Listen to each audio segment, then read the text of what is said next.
आज हम सभी जानेंगे अवघड़ के विषय में। जी हाँ, बचपन के दिनों में हम सभी ने देखा है कि जब कोई अवघड़ बाबा बाजार में आ जाते थे तो माँ पिताजी बच्चों को हटा लेते थे वहां से, यार कुछ श्राप दे देंगे या कुछ कह देंगे या कुछ बना देंगे और ले जाएंगे अपने साथ। किसी दुकानदार के पास यदि अवघड़ चले जाते थे, किसी के घर पे अवघड़ पहुंच जाते थे कुछ लेने के लिए, तो लोगों को डर से हालत खराब हो जाता था, न जाने क्या श्राप दे देगा। कोई यदि अपने पास बैठा लेता था तो वो सोचता था कि अवघड़ बाबा हमको कुछ आशीर्वाद देंगे और मेरी मन की मुरादें पूरी होंगी। तो अवघड़ के विषय में विभिन्न प्रकार के लोगों के अंदर मतांतर है, विभिन्न प्रकार का विचार है। ये सभी विचारों का समावेश जो लोगों के अंदर हो चला है, आज पूरी जानकारी मिलेगी। अवघड़ है क्या, अवघड़ का पंथ है क्या, महादेव जो अघोरेश्वर कहलाते हैं वो क्यों कहलाते हैं अघोरेश्वर, महादेव को गुणहीनंग और अशेष गुणंग क्यों कहा जाता है, ये सभी बातें आपको यही मिलेगी आज के वीडियो में। तो पूरी वीडियो देखने से पहले हम आपसे आग्रह करेंगे कि अभी तक हमारे चैनल को सब्सक्राइब नहीं किए तो सब्सक्राइब कर दे, लाइक का बटन दबा दे और कमेंट में अपना विचार लिखना ना भूलें। तो आइए चलते हैं, पूरी वीडियो को देखते हैं।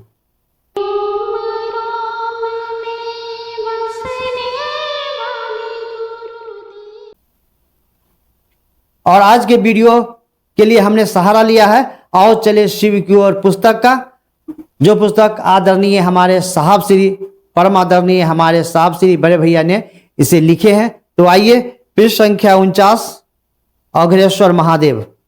अघोरेश्वर का अर्थ होता है जो घोर नहीं होता है, अर्थात जिसका मन तरंगों की परिधि से बाहर है। घोर का मतलब गुस्सा, जो गुस्सा नहीं हो उसे अघोर कहते हैं। कोई भी चिंतन या विचार मन मस्तिष्क में तरंग पैदा करता है। शिव सृष्टि की इच्छा से जो तरंगे पैदा हुई उन्हीं ध्वनि तरंगों से ओम प्रणव की उत्पत्ति मानी जाती है।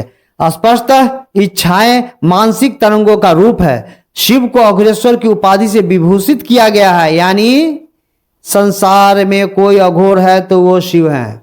संसार में यदि कोई अघोर है तो वो शिव है। अघोरेश्वर की स्थिति सृष्टि के पूर्व की मानी जाती है और उस समय काल भी नहीं था। कहा जाता है शिव गुणहीनंग है, अर्थात वे बंधन मुक्त हैं। शिव को अशेष गुणंग भी कहा जाता है, यानी जिनके बंधन शेष होते ही नहीं। पुस्तक के शिव को अघोरेश्वर कहती है और महाकाल की शक्ति महाकाली को अघोरा शब्द से अलंकृत किया जाता है। अघोर पंथ मूलतः अघोर होने की क्रिया है, यानी गुस्सा नहीं होने की क्रिया है, जो अपने मन पे काबू पा लेते हैं। यह मन को अघोर करने की क्रिया है। भौतिक जगत के आकर्षण से मन मुक्त हो जाए, यही अघोर होता है। भगवान शिव को अघोरेश्वर कहा गया है। अघोर एक परंपरा है, अघोर एक परंपरा है जो शिव के रौद्र रूप से जुड़ी हुई है। अघोर का अर्थ तो स्वयं महाकाल अघोरेश्वर शिव महारुद्र हैं। इन्हें श्मशान बहुत प्रिय है। शिव के इस स्वरूप को मानकर उनकी आराधना और साधना करने वाले अघोरी कहलाते हैं।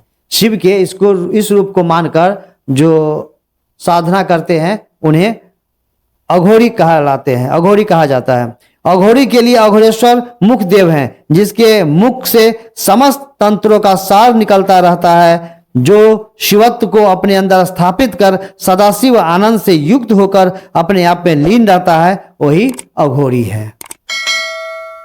अघोर पंथ, गौर से सुनिएगा, अघोर पंथ भारतीय दर्शन का ही एक पंथ है। जी, ये भारतीय दर्शन का ही एक पंथ है। शिव को वैदिक काल में रुद्र कहा जाता था। शिव को वैदिक काल में रुद्र कहा जाता था। रुद्र का अर्थ होता है रुलाने वाला अथवा रुलाने की शक्ति रखने वाला।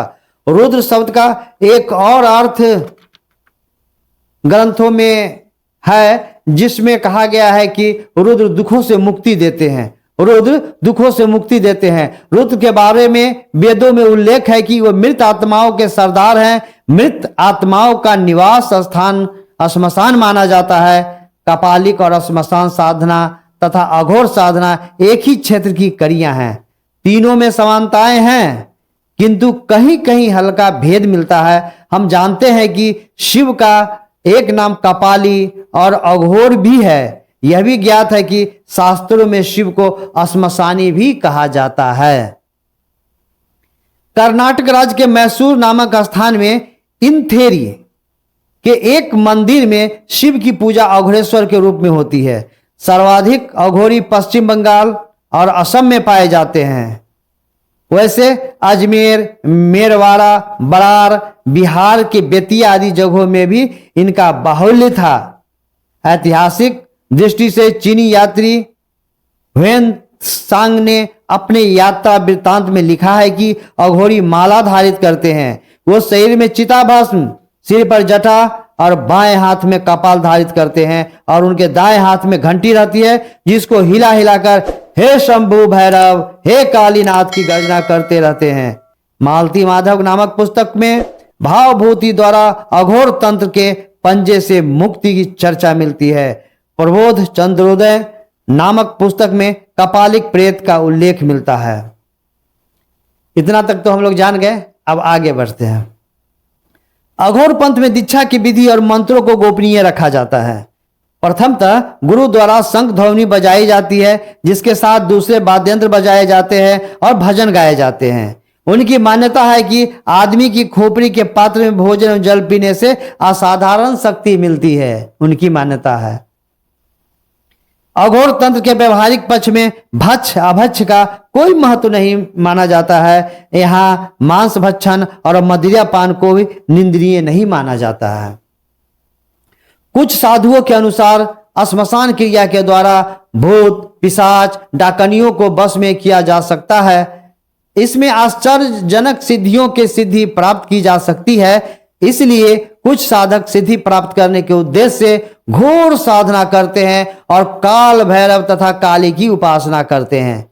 जो साधु सर्वभंग अथवा अघोर हैं, सर्वभंग अथवा अघोर है, उन्हें सिद्ध समझा जाता है और माना जाता है कि वे अपनी सिद्धि से बड़े बड़े रोगों एवं कष्टों को दूर करने में समर्थ हैं।